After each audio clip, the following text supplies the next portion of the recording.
Hello students, welcome back math world class. तो आज हम आपको 3.1 एक्सरसाइज है उसका फोर्थ वाला क्वेश्चन कराएंगे। तो यहाँ पर जो फर्स्ट वाला पार्ट है इसका वो ये कहता है कि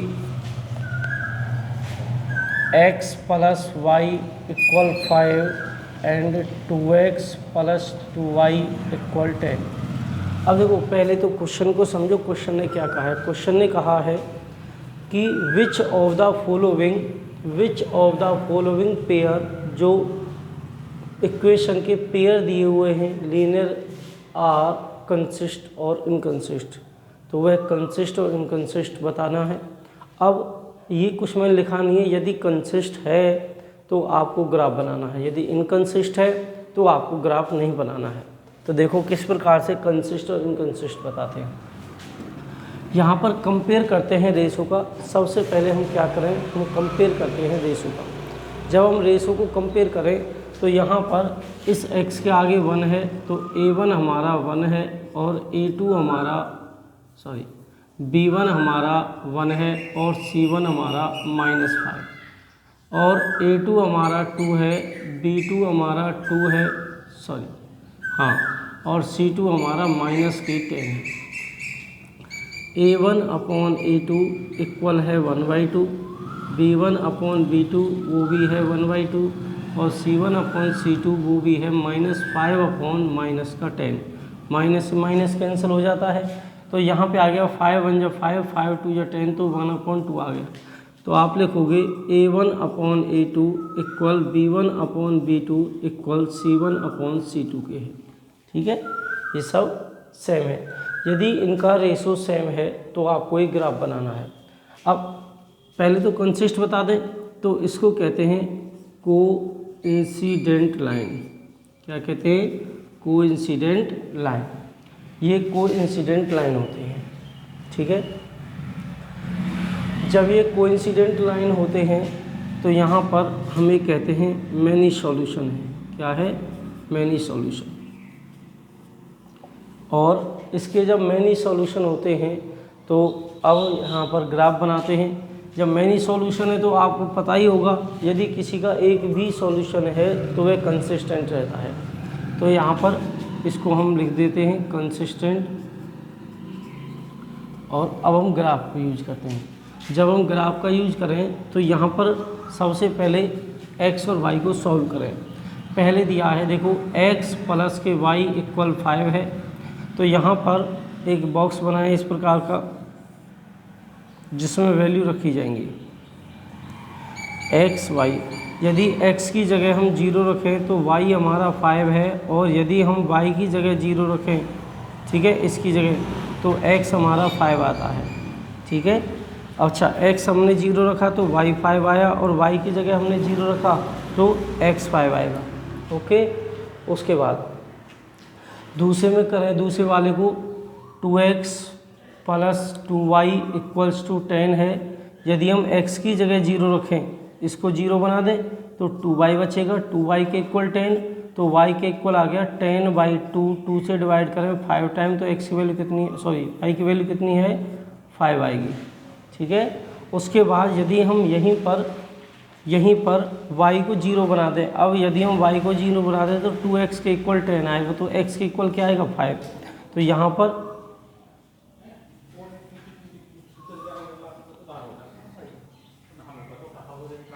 x और ये y। अब x की जगह जब हमने 0 रखा तो y 5 आया, y की जगह 0 रखा तो x 5 आया। तो यहाँ पर देखो 1 2 3 4 और 5, 1 2 3 4 और 5। देखो, अब इनमें से इस लाइन को यदि हम लें तो x 0 y 5, x 0 है तो y 5 है, ये y है, ये x है। ठीक है, उसके बाद x हमारा 5 है जब y 0 है, x हमारा 5 है जब y 0 है। तो यहाँ से इस लाइन को इस प्रकार मिला दिया जाए। ठीक है, इस प्रकार। अरे उसके बाद देखो ये दोनों सेम है। यदि ये दोनों सेम, मतलब ये इसके ऊपर से ही एक लाइन जाएगी। जब इसके ऊपर से एक लाइन जाएगी तो इसका मतलब क्या होता है, इसका मतलब होता है कि इसकी मेनी सॉल्यूशन है, मतलब एक ही लाइन को, मतलब उसको बार बार एक ही लाइन पर, मान लीजिए जैसे कोई लाइन जा रही है उस पर एक दूसरी लाइन जाती है तो इसका मतलब वो कट करके ही तो जा रही है, उसके ऊपर से जा रही है तो पूरी तरीके से कट कर रही है, तो यहाँ पर मेनी सॉल्यूशन होंगे, मेनी सॉल्यूशन। ठीक है, इस प्रकार से क्वेश्चन करना है। अब नेक्स्ट वाला पार्ट देखिए किस प्रकार से करोगे।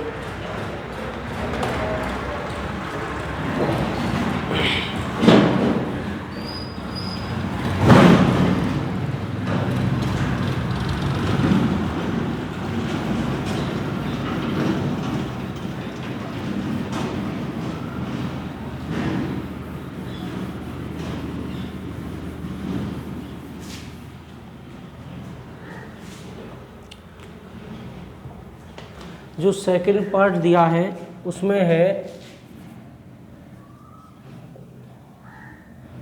x + y = 8 और 3x - 3y = 16। ठीक है, अब यहाँ पर अब इसका यदि कंपेयर करें हम रेशो को, यदि हम रेशो को कंपेयर करें तो सबसे पहले x के आगे देखना पड़ता है क्या रहे, x के आगे देखना पड़ता है कि कितना दिया हुआ है। तो हमें यहाँ पर माना है a1 यहाँ पर 1 है और b1 हमारा 1 है और c1 8 को इक्वल से साइड में इधर लेके जाते हैं तो -8 आता है। उसी प्रकार a2 हमारा 3 है और b2 हमारा -3 है और c2 हमारा 16 है।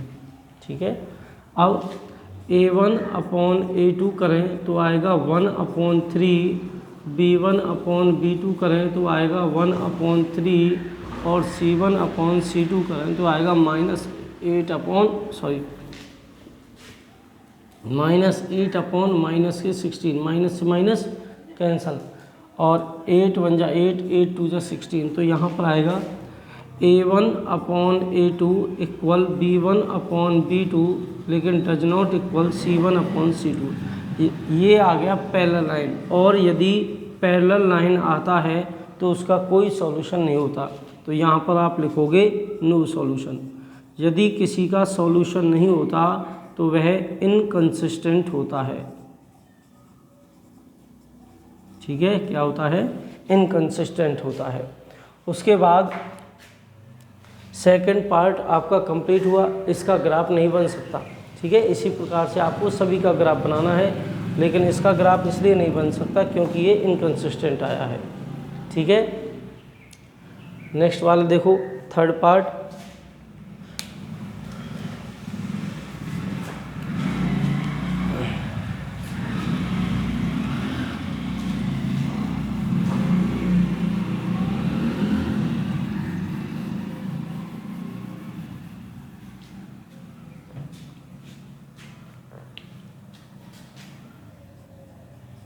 थर्ड जो पार्ट दिया है वो है 2x + के y - 6 = 0 और 4x - के 2y - के 4 = 0।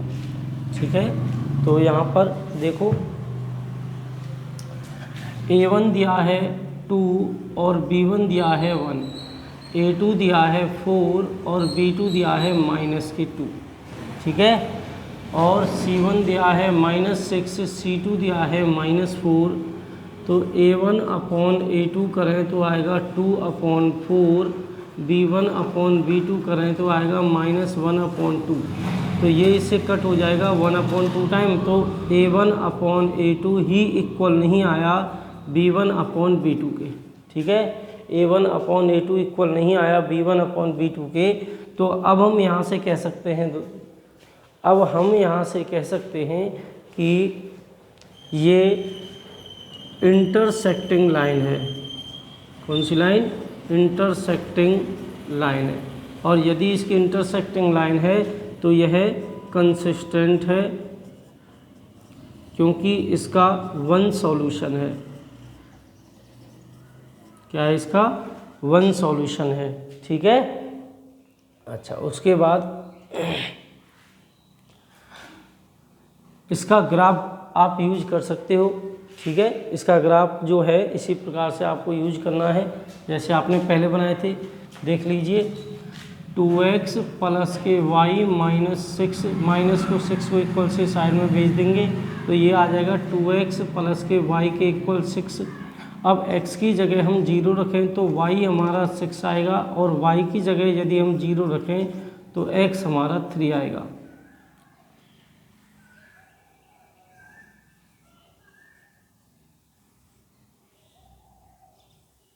ये x है, ये y है। y हमारा 0 है तो x हमारा 3 है और x हमारा 0 है तो y हमारा 6 है। ठीक है। उसके बाद दूसरा है इक्वेशन 4x माइनस के 2y माइनस 4 इक्वल्स टू 0। तो यहाँ पर x यदि हम करें, x को हम 0 बनाएं तो माइनस के 2y के इक्वल आएगा 4, माइनस वाला इधर जाएगा तो y के इक्वल आ जाएगा 4 अपॉन माइनस 2, 2 से कट होगा 2 टाइम तो y की वैल्यू आई माइनस के 2। ठीक है। अब y को हम 0 बना दें, यदि हम y को 0 बना दें तो 4x इक्वल आएगा 4 और x आएगा 1। ठीक है। अब यहाँ से इसका भी एक बॉक्स बना दिया जाए। ये x है और ये y है। यदि हम x की जगह 0 रखा तो y हमारा -2 था, y की जगह हमने 0 रखा तो x हमारा 1 आया था। ठीक है।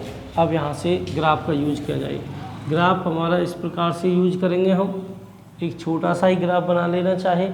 यहाँ पर देखो हाईएस्ट जो है वो 6 है y, तो यहाँ पर 1 2 3 और 4, 1 2 3 4 5 6, ये -1 और -2। ठीक है। और यहाँ पर -1, ये x वाला है और ये y वाला है।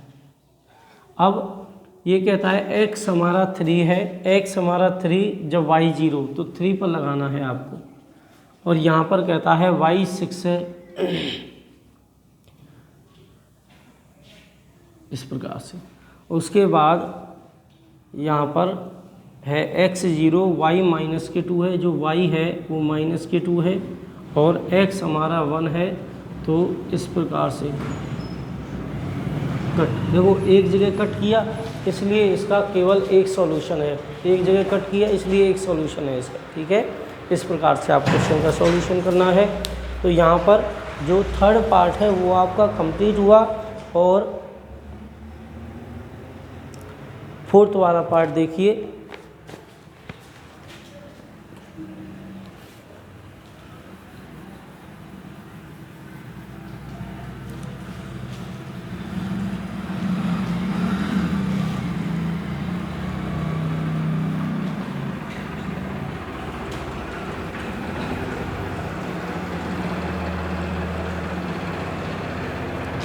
फोर्थ वाला पार्ट देखिए। फोर्थ वाला जो पार्ट है वो कहता है 2x माइनस के 2y माइनस 2 इक्वल 0 और 4x minus 4y minus 5 equal 0। तो यहाँ पर ये देखना हमें, ये कंसिस्ट है इनकंसिस्ट है, कौन है क्या है। ठीक है। तो आई होप आपको अच्छे से समझ भी आ रहे होंगे। तो यहाँ से देखिए A1 हमारा यहाँ पर 2 है, B1 हमारा -2 है और C1 हमारा -2 है। ऐसे ही A2 जो है वो 4 है, B2 यहाँ पर दिया है -4, C2 दिया है -5।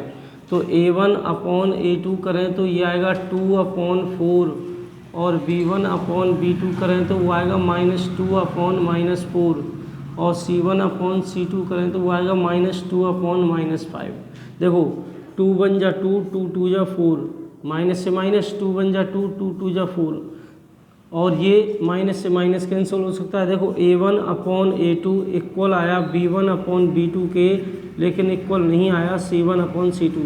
तो ये जो लाइन होती है यदि पहली दो सेम हो और थर्ड वाली सेम ना हो तो वह होता है पैरेलल लाइन। तो हमें कहेंगे कि ये पैरेलल लाइन है। क्या है ये? Parallel line. यदि ये पैरेलल लाइन है ये इनकंसिस्टेंट होती हैं क्योंकि इनका कोई सॉल्यूशन नहीं होता, नो सॉल्यूशन होता है। और यदि इसका नो सॉल्यूशन है तो इसका ग्राफ हम यूज नहीं कर सकते। इस प्रकार से आपको क्वेश्चन का सॉल्यूशन करना है। ओके, प्लीज़ बच्चों लाइक करें, कमेंट करें, शेयर करें और प्लीज़ सपोर्ट। ठीक है, आपके सपोर्ट से ही कुछ हो सकता है।